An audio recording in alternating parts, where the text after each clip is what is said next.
ആശാ വർക്കേഴ്സിന്റെ വേതന വിഷയത്തിൽ കേന്ദ്ര സംസ്ഥാന സർക്കാരുകളുടെ പോര്. കഴിഞ്ഞ വർഷത്തെ മുഴുവൻ തുകയും നൽകിയെന്ന JP നദ്ദയുടെ വാദം തള്ളുകയാണ് ആരോഗ്യമന്ത്രി വീണ ജോർജ്. 2023-24 വർഷത്തിൽ 1 രൂപ പോലും ക്യാഷ് ഗ്രാന്റ് നൽകിയിട്ടില്ല എന്നാണ് വീണ ജോർജ് വ്യക്തമാക്കുന്നത്. ഇത് സംബന്ധിച്ച് രേഖകൾ ആരോഗ്യമന്ത്രി നിയമസഭയിൽ വെച്ചു.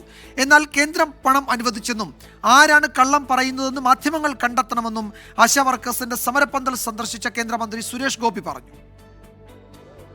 2023-24 സാമ്പത്തിക വർഷത്തെ കേന്ദ്ര ആവിഷ്കൃത പദ്ധതിക്കുള്ള ക്യാഷ് ഗ്രാന്റ് 1 രൂപ പോലും കേന്ദ്രം അനുവദിച്ചിട്ടില്ല എന്ന വാദത്തിൽ ഉറച്ചു നിൽക്കുകയാണ് സംസ്ഥാനം.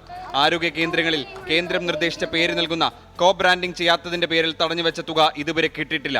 ഈ കാലയളവിൽ സംസ്ഥാനത്തിന് ലഭിക്കേണ്ട 826.02 കോടി രൂപ, ഇതിൽ ലഭിച്ചത് 189.15 കോടി രൂപ. ബാക്കി 636.88 കോടി രൂപ ഇതുവരെ അനുവദിച്ചിട്ടില്ലെന്നും ആരോഗ്യമന്ത്രി അറിയിച്ചു.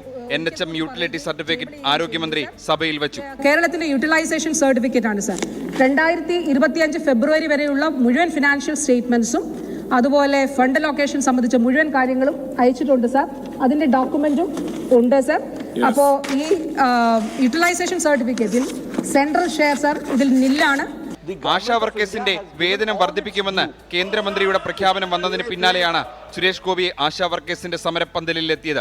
സംസ്ഥാനത്തിന് പണം നൽകാനില്ലെന്നും ചെലവഴിച്ച തുകയുടെ വിവരങ്ങൾ കേന്ദ്രത്തിന് കൈമാറിയാൽ ഇനിയും തുക നൽകുമെന്നും സുരേഷ് ഗോപി അറിയിച്ചു. എന്താണോ നിയമപ്രകാരം കൊടുക്കേണ്ടത് അത് കൊടുത്തു കഴിഞ്ഞു. ഇനിയും കൊടുത്തില്ല എന്ന് പറയുന്നുണ്ടെങ്കിൽ അതിന് യൂട്ടിലിറ്റി സർട്ടിഫിക്കറ്റ് കൊടുക്കണം. കുറവുണ്ടെങ്കിൽ നോക്കും. ആശാ വർക്കേഴ്സിന് പൊങ്കാലയിടാൻ 100 കിലോ അരിയും സുരേഷ് ഗോപി വാഗ്ദാനം ചെയ്തു. 24 തിരുവനന്തപുരം.